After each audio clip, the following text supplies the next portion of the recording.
Hello everyone. तो आज मैं बहुत इंपॉर्टेंट टॉपिक स्टार्ट करने वाला हूँ।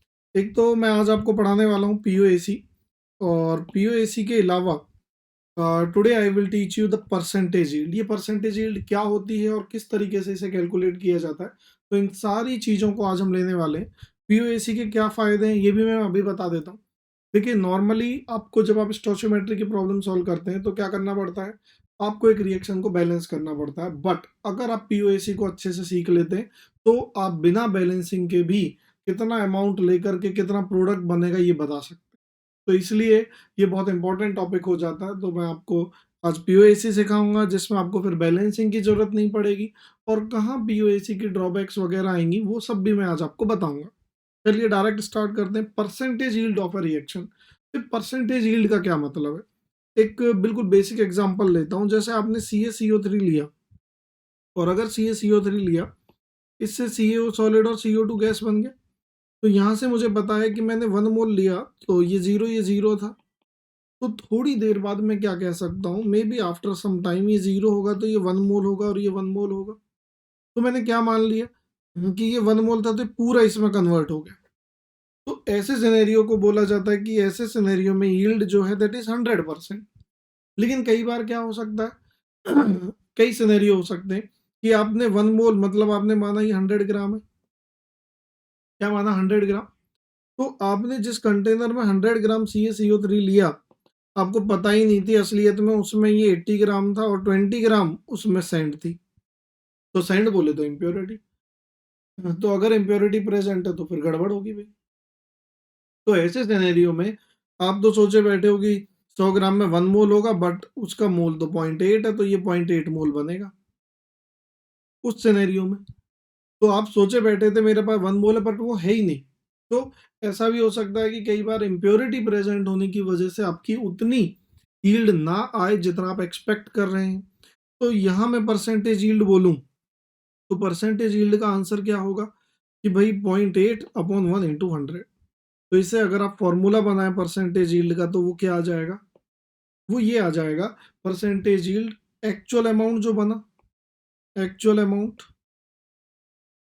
Of product divided by expected amount of product, ठीक है, इनटू 100। तो एक्चुअल अमाउंट आपने लिख दिया 0.8, एक्सपेक्टेड 1 था, तो आपकी इससे परसेंटेज यील्ड आ गई भाई। तो एक सिनेरियो तो ये हो सकता है जिससे परसेंटेज यील्ड आपकी कम हो जाए। तो परसेंटेज यील्ड का आपके पास बेसिक फॉर्मूला अब आपके पास है। बेसिक फॉर्मूला अगर आपके पास है तो अब हम सेकंड स्टेप पे बढ़ेंगे कि और क्या रीजन हो सकते हैं सर, वो भी मैं बताता हूँ।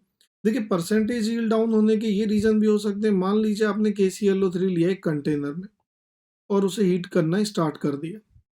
तो दो सिनेरियो हो सकते हैं, मैं बताता हूँ कि KClO3 के मान लो आपने 100 मोल लिए, तो आप उम्मीद कर रहे हैं कि ये सारा KCl प्लस O2 दे देगा।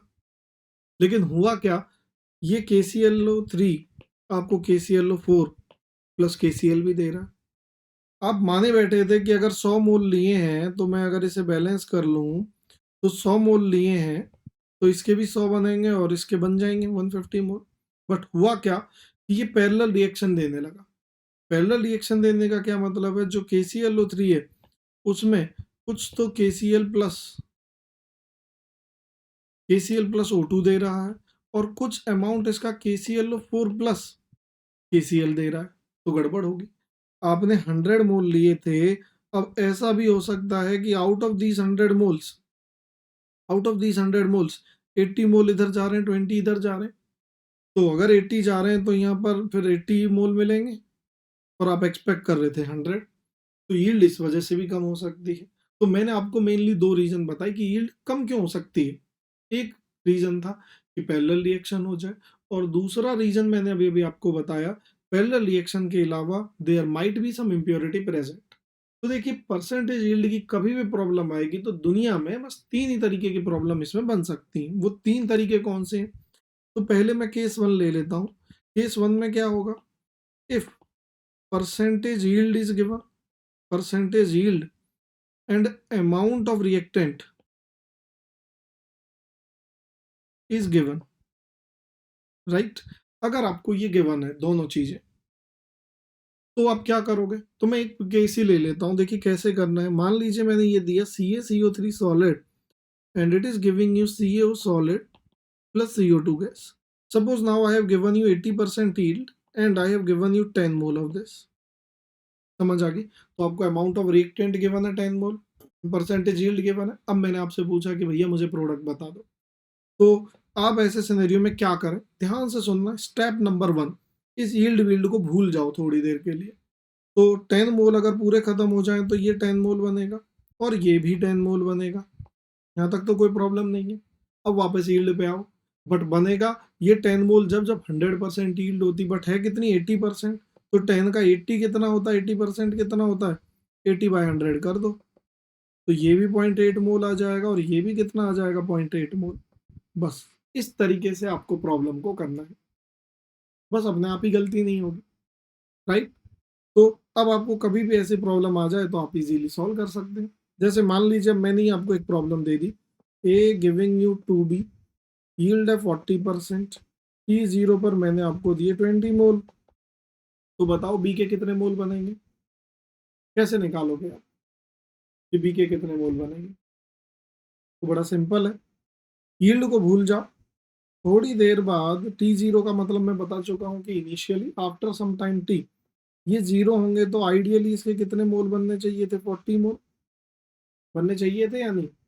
बट 40 मोल तब बनते तब यील्ड 100% होती, तो 40 इंटू 40/100 कर लो तो 0.4 हो जाएगा। तो दैट मीन्स 16 मोल आपका आंसर होगा, 16 मोल बी के बनेंगे। तो देखिए इस तरीके की प्रॉब्लम आपको कुछ है नहीं मतलब इसमें सॉल्व करने में, और किसी भी बच्चे को कोई इसमें प्रॉब्लम होनी भी नहीं चाहिए, राइट। चलिए अब मैं थोड़ा और आगे बढ़ता हूँ। अब मान लीजिए मैंने आपको कुछ ऐसा दे दिया, 2A गिविंग यू 5B, इसकी यील्ड मैंने दे दी 60% और T0 पर बोल दिया 40 मोल। तो कैसे सॉल्व करेंगे? तो आप पॉज करके खुद ट्राई कर सकते हैं और बिल्कुल आसानी से सॉल्व करना। भाई इसके 2 मोल से कितना मोल बनता है, 5 मोल। अगर 2 मोल से 5 तो 1 से कितना बनेगा, 5/2। तो 40 से कितना बनेगा, 100 मोल। ये बनता आइडियल सिनेरियो में, यील्ड है 60%, तो आपका आंसर कितना आ जाएगा, 60 मोल। हो गई सॉल्व। तो इस तरीके से आपको यील्ड की प्रॉब्लम को प्रोसीड करना है, कुछ भी वो अमाउंट देते हैं और आप इजीली कर सकते हैं। अब सेकंड केस क्या हो सकता है, जरा सेकंड केस ले लेते हैं, यही ले लेता हूँ मैं केस 2। केस 2 में ऐसा भी हो सकता है कि आपको अमाउंट ऑफ प्रोडक्ट दिया जाए और परसेंटेज यील्ड गिवन, तो फिर पूछा क्या जाएगा, अमाउंट ऑफ रिएक्टेंट पूछा जाएगा। कैसे पूछा जाएगा? मान लीजिए मैंने CaCO3 लिया, यील्ड मैंने बोला 60% है और CO solid plus O2 CO2 gas बना दिया। अब मैंने आपको इसके 10 मोल दे दिए और 10 मोल इसके दे दिए। तो मैं आपसे पूछ रहा हूँ कि 60% यील्ड होने पर इसके मुझे कितने मोल चाहिए CaCO3 के। तो यहाँ पर भी यही होगा, परसेंटेज यील्ड को भूल जाइए। 10 मोल बनाने के लिए कितने मोल चाहिए, 10 मोल, क्योंकि 1 बनाने के लिए इसका 1 चाहिए, तो उल्टा चलो। ये आइडियल केस में चाहिए थे। यील्ड 60% है तो प्रोडक्ट तो कम बनता था उम्मीद से, यहाँ उम्मीद से ज़्यादा रिएक्टेंट लेना पड़ेगा, तो आप डिवाइडेड बाय 0.6 कर दो, 60/100। तो आपका आंसर कितना आ जाएगा, 100/6। तो इट विल बी 500/3 मोल। कुछ गड़बड़ तो नहीं की है मैंने, 1000 लिख दिया, ये 100 आएगा, तो 50/3 मोल आ जाएगा। Problem is solve. और कुछ कर लेते हैं, जैसे मान लीजिए मैंने ऐसे कहा ए गिविंग यू 2B, इसके मैंने कहा 40 मोल मुझे बनाने हैं, यील्ड मैंने कह दिया 80% है। तो अब आप कैसे करोगे? तो यील्ड को भूल जाओ, अभी पहले 2 बनाने के लिए 1 चाहिए, तो 40 के लिए कितने चाहिए, 20 मोल। नहीं है यानी, और अब रिएक्टेंट है तो 20 से तो ज़्यादा ही चाहिए, तो नाउ डिवाइडेड बाय 0.8। तो आपका आंसर आ जाएगा 20/0.8, कितना आ जाएगा, 25 मोल। हो गई प्रॉब्लम। एक और ले लेते हैं। अगर मैंने कहा 2A गिविंग यू 3B और इसके मैंने कहा 60 मोल और यील्ड बोल दी 40%, फिर करो यूनिटरी से कि भाई 3 मोल ऑफ बी अगर बनाने हैं तो 2 मोल ऑफ ए चाहिए। तो 1 मोल ऑफ बी अगर बनाना है, सॉरी 3 मोल बी बने तो 2 मोल ए चाहिए, सही है। 1 मोल बी बनाने के लिए 2/3 मोल ऑफ ए, और 60 मोल बी बनाने के लिए कितना आएगा? 40 मोल। 40 डिवाइड बाय 0.4 कर दो, you will be getting 100 mole as your answer. हो गई है। अब आप बोलोगे सर तीसरा केस क्या है? तो तीसरा केस तो मैं आपको बता ही चुका हूँ। पहला केस हो गया, दूसरा हो गया, तीसरा केस यही है जो मैंने यहाँ बताया था। चलिए इसे दोबारा ले लेता हूँ, तीसरे केस को। तो मैंने आपको परसेंटेज पहले केस में क्या दिया था? परसेंटेज यील्ड दी थी और रिएक्टेंट दिया था। दूसरे में क्या दिया था? परसेंटेज यील्ड और प्रोडक्ट। तो मैं यहाँ रिएक्टेंट पूछ लिया था। Now if I talk about case 3, in case 3 I can say if you are given amount of reactant and product, तो फिर तो एक ही चीज पूछी जा सकती है, परसेंटेज यील्ड बताओ। तो ये बड़ा सिंपल है, जैसे मैंने कहा CaCO3 मेरे पास है, it will give you CO and CO2। तो अगर मैंने इसकी यील्ड 80 यील्ड दी नहीं, यील्ड तो पूछी है, तो मैंने कहा T0 पर इसके 20 मोल थे, और रिएक्शन खत्म होने के बाद इसके 16 मोल बने और इसके भी 16 मोल बने, तो यील्ड आप क्या बोलेंगे? तो यील्ड का फॉर्मूला मैंने आपको बता दिया ऑलरेडी कि amount of product produced, actual amount of product produced divided by percentage yield. क्या बताया था? Amount of product, actual amount product produced divided by हम क्या करते थे? Actual amount of product produced divided by expected amount, very important, expected amount into 100।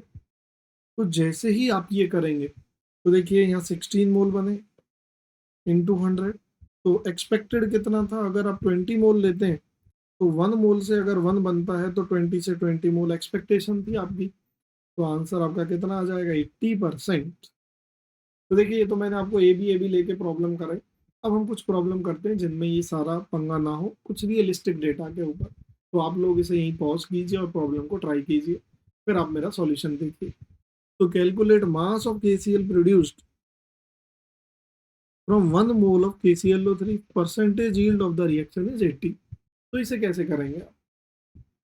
Mass of KCl produced from 1 mole of KClO3, बताइए। तो बिल्कुल simple है, अगर मैं ले रहा हूँ KClO3 तो it will give you KCl plus O2, तो 2 KCl एंड 3 O2, राइट। सबसे पहले तो रिएक्शन को बैलेंस कीजिए। तो now you have 1 mole and you are given percentage yield 80%। तो तरीका वही होगा जो अभी तक हम लोग करते आए हैं। 2 मोल से कितना बनता है? 2 मोल, तो 1 मोल से कितना बनेगा? 1 मोल, बट यील्ड इज 80% इंटू 0.8 कर दीजिए। तो 0.8 मोल किसका आ गया? KCl का। तो वेट ऑफ KCl क्या होगा? 0.8 into 39 plus 35.5 gram. Problem is done. चलिए अब मैं अगली प्रॉब्लम पे मूव करता हूँ। तो ये आ जाएगा आपका 59.6 ग्राम। नेक्स्ट प्रॉब्लम है ये वाली, इसे पढ़िए ध्यान से। आपको बैलेंस करके एक रिएक्शन दे दी गई है, और in above reaction since some of the naphthalene, तो this is naphthalene is oxidized, oxygen की मदद से आपने उसे ऑक्सीडाइज किया to other products, only 70% of the maximum yield predicted by equation is actually obtained. तो इसकी यील्ड है 70%। अब ये क्या कह रहा है? How much phthalic anhydride, so this is phthalic anhydride, would be produced by the oxidation of C10H8। तो how will you calculate this? How will you calculate it? बताइए। बिल्कुल सिंपल है, 256 ग्राम ऑफ C10, तो इसका molar mass निकाल लीजिए 120 plus 8, 128। तो 2 moles, you have 2 moles of this।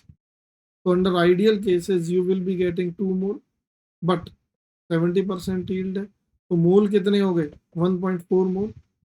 अब आप इसके मोलर मास से मल्टीप्लाई कर दीजिए। मोलर मास कितना होगा? 12 इंटू 8 प्लस 4 एंड 16 इंटू 3। तो जो भी आंसर आ जाएगा, डन।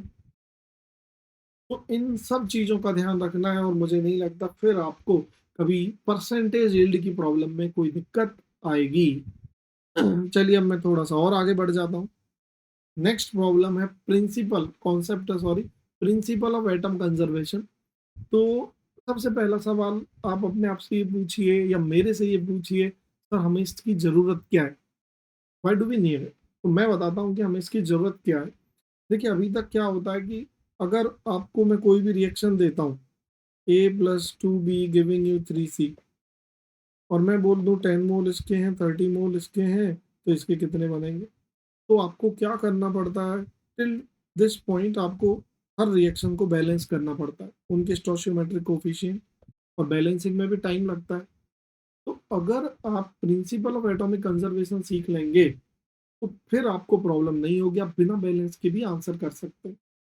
बैलेंस करना चाहते हो तो बैलेंसिंग से तो आ ही जाएगा, but you can even solve it without balancing and that will help you a lot.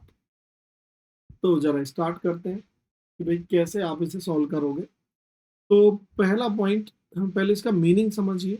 जब मैं कह रहा हूँ एटम कंजर्वेशन, तो एटम कंजर्वेशन का क्या मतलब है कि रिएक्शन के दौरान एटम्स कंजर्व रहते हैं।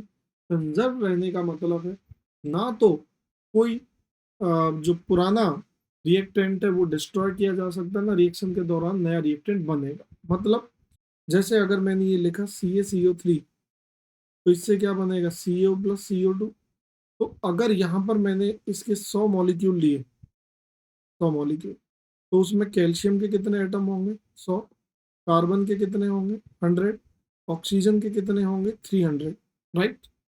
तो इसके 100 मॉलिक्यूल से इसके भी 100 मॉलिक्यूल बनेंगे, इसके भी 100 मॉलिक्यूल बनेंगे। पहले समझिए बात को, मैं क्या कहना चाहता हूँ। तो जब मैं 100 मॉलिक्यूल बना रहा हूँ, तो इससे जो कैल्शियम बनेगा वो 100, ऑक्सीजन बनेगा वो 100, इससे कार्बन और ऑक्सीजन जो बनेगा वो 100 और 200।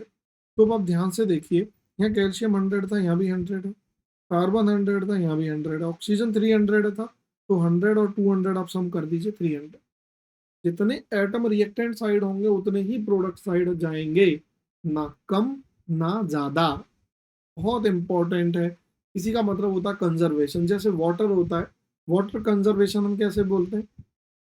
भाई अभी बारिश पड़ रही है, बारिश का सीजन है, वो वाटर जमीन पे आया, जब बारिश पड़ी तो नाली में गया, नाले में गया, फिर इवेपोरेट हुआ, इवेपोरेट होके फिर नीचे आया। टोटल अमाउंट कंजर्व है, ना वो कहीं मरता है ना जाता है। तो अब इसी तरीके से यहाँ पर आपके रिएक्शन के दौरान टोटल नंबर ऑफ एटम्स क्या रहेंगे? कंजर्व। और अगर total number of atoms conserve है तो आपकी प्रॉब्लम सॉल्व होगी। Total number of atom conserve का मतलब है जितने रिएक्टेंट साइड थे उतनी ही प्रोडक्ट साइड। ठीक है। तो अब मैं इसे कैसे यूज करने वाला हूँ, जरा ये भी देख लीजिए। देखिए एक सिंपल चीज लेता हूँ, मान लीजिए मैंने ये लिया है CaCO3।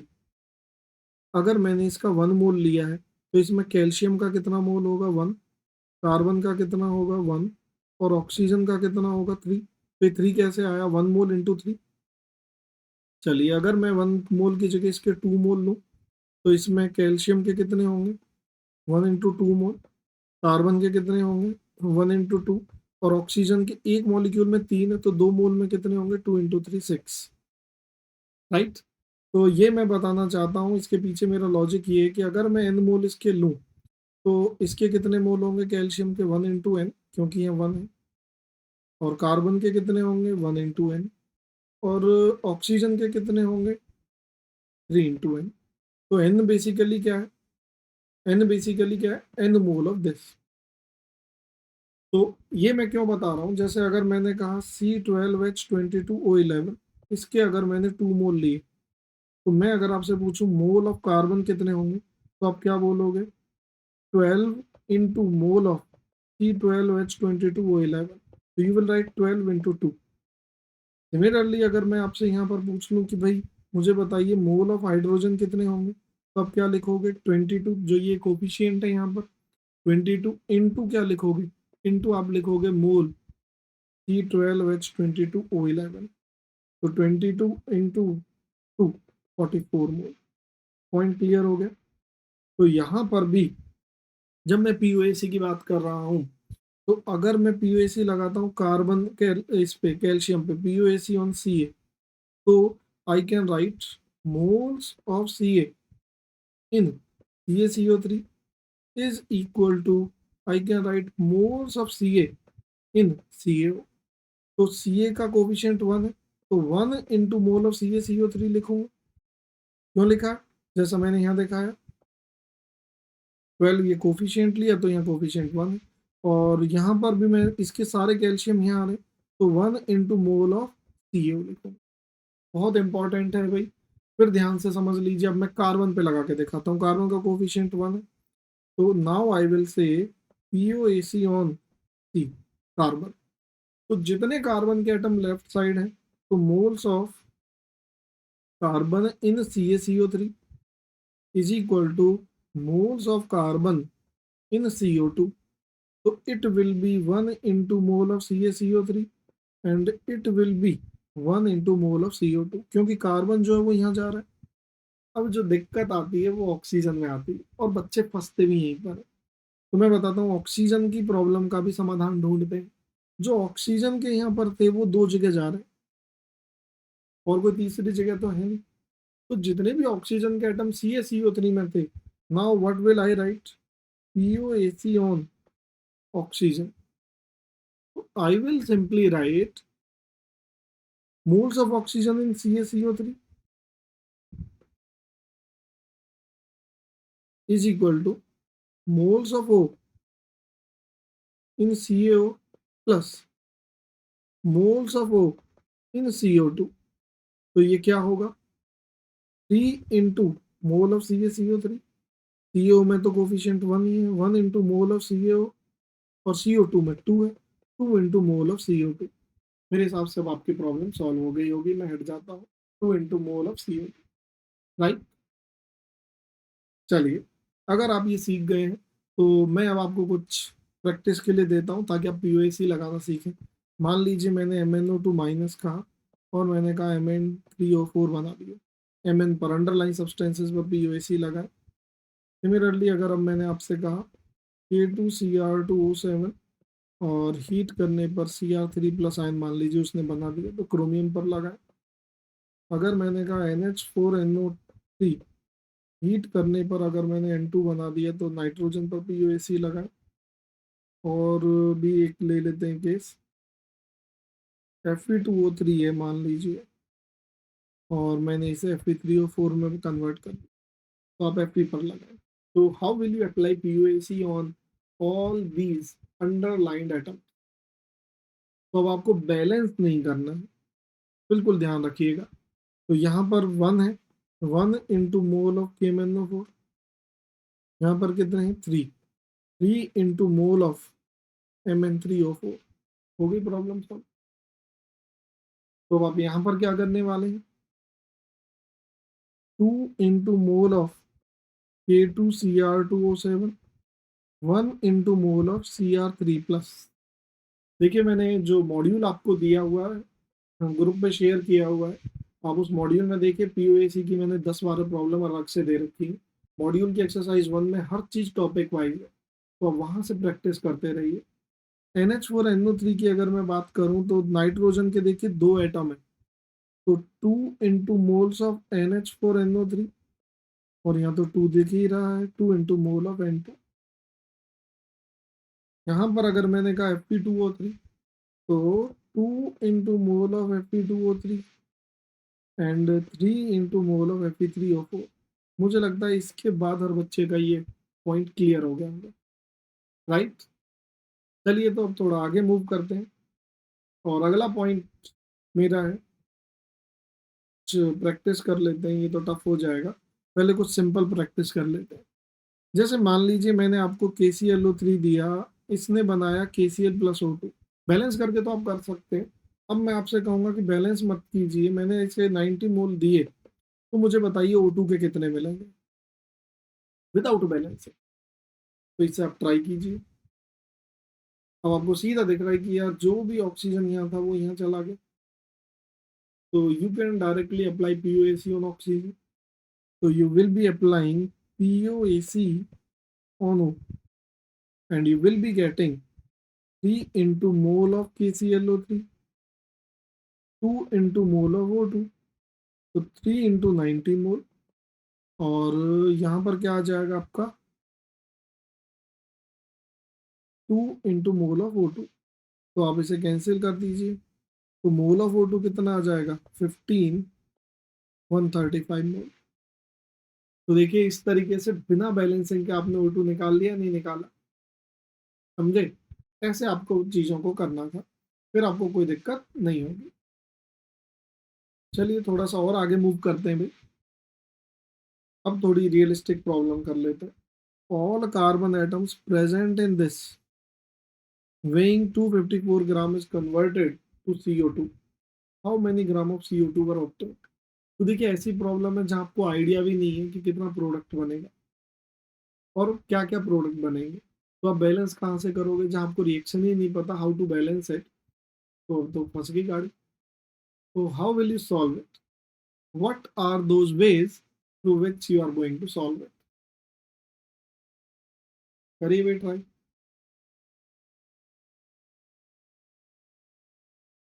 कोई सॉल्यूशन है? तो just write down the reaction KH3 C2O4 whole twice 2H2O is converted into CO2. How many gram of CO2 were obtained? तो CO2 का मास पूछा और वो कह रहा है ऑल कार्बन एटम, जितने भी कार्बन एटम इसमें थे वो सब यहाँ आ गए। तो देखिए बनी तो और भी चीजें होंगी पर मेरे को उनसे मतलब नहीं है, सारा कार्बन CO2 में आ गया ना। Now I can apply POAC on carbon. तो now POAC on carbon, and if I am applying POAC on carbon then what will happen? Carbon के इसमें कितने हैं 2 into 2 4, 4 into mole of KH3 C2O4 whole twice 2H2O and 1 into mole of CO2. So now you will be getting 4 into, तो 1 into mole of CO2 आपको निकालना है 254 ग्राम। तो 254 ग्राम इसका मोलर मास भी यही है, 254 से डिवाइड कर दो तो 1 मोल आ जाएगा। तो मोल ऑफ CO2 कितने आगे 4, तो वेट ऑफ CO2 कितना हो जाएगा 4 इंटू 44 दैट इज 176 ग्राम। हो गया आपके प्रॉब्लम सर। इन सारी चीज़ों का आपको ध्यान रखना है, राइट।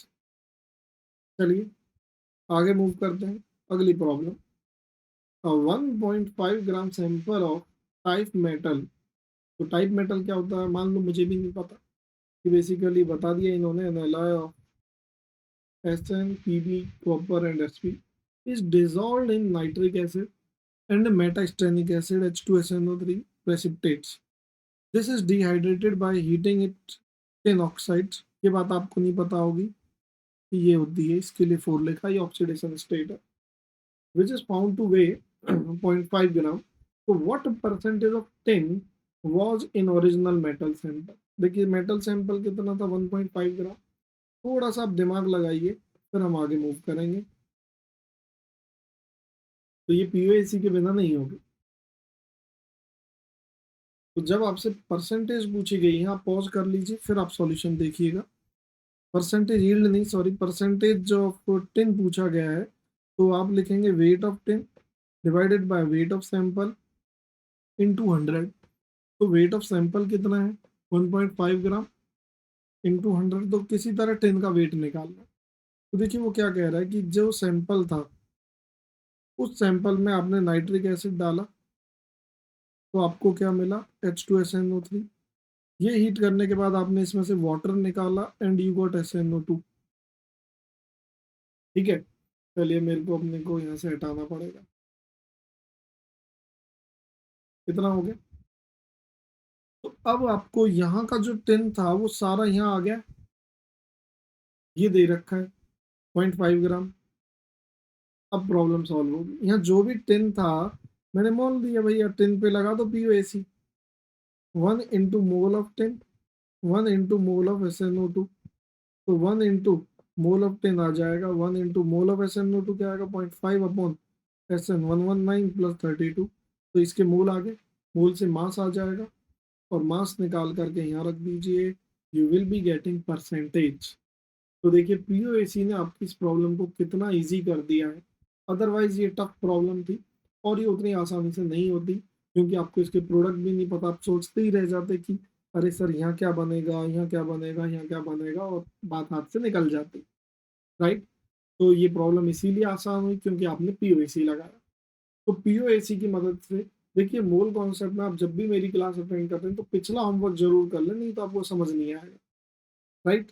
तो ये सारी चीजें करने के बाद अब ये प्रॉब्लम है, मान लीजिए manganese oxide is heated in a stream of hydrogen. So just write down the reaction MnO2 plus H2 to give water H2O and new oxide MnXOY. तो ये क्या कह रहा है, 17.4 ग्राम of MnO2 produces 12.6 gram of MnXOY. तो ये कह रहा है y और x का रेशियो निकालिए। तो भाई अब कैसे सॉल्व करोगे बताओ, y और x का रेशियो निकालिए। तो कोई तरीका, MnO2 is heated in a stream of hydrogen to give water and new oxide.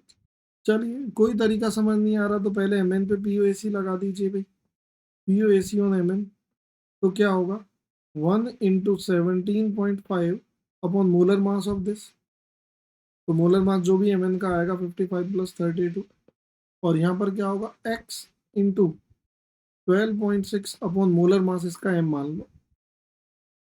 आपको तो x और y का रेशियो चाहिए ना। अब क्या करें,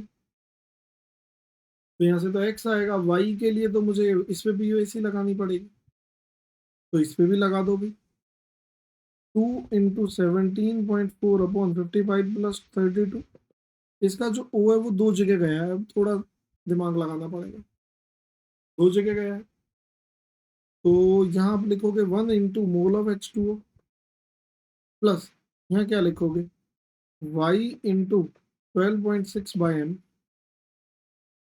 बोले भाई, तो यहाँ से क्या किया जाए,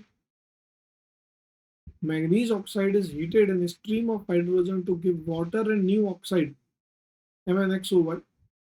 17.4 gram of MnO2 produce 12.6 gram. तो ये कितना बना है, यहीं पर बच्चों की गाड़ी अटकती है भैया।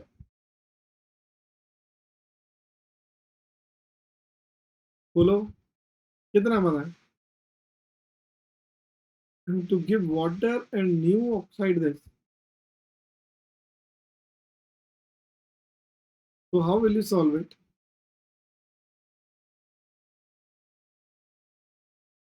नहीं आ रहा दिमाग में, तो मैं एक हिंट देता हूँ, आप इसे अगली क्लास में ट्राई करके आना कि अगर अगर यहाँ पर law of conservation of mass के बारे में सोचा जाए तो कितना हाइड्रोजन रिएक्ट करेगा, इसे अगर बैलेंस करके किया जाए तो आप लोग नेक्स्ट क्लास में इस प्रॉब्लम को ट्राई करके आना, फिर हम इसे लेंगे। तो आज के लिए इतना ही बहुत है, and I hope you really enjoy today's class. और अगर आप चाहते हैं कि इसी तरीके के लेक्चर्स आपको मिलते रहें तो आप इस चैनल को शेयर करते रहिए, सब्सक्राइब करते रहिए और अपने फ्रेंड्स को बताते रहिए, ताकि और बच्चे भी इन सारी चीज़ों का फ़ायदा उठा सकें, वो यहाँ पर नई नई चीज़ें सीख सकें। तो आज के लिए इतना ही बहुत है। Thank you everyone.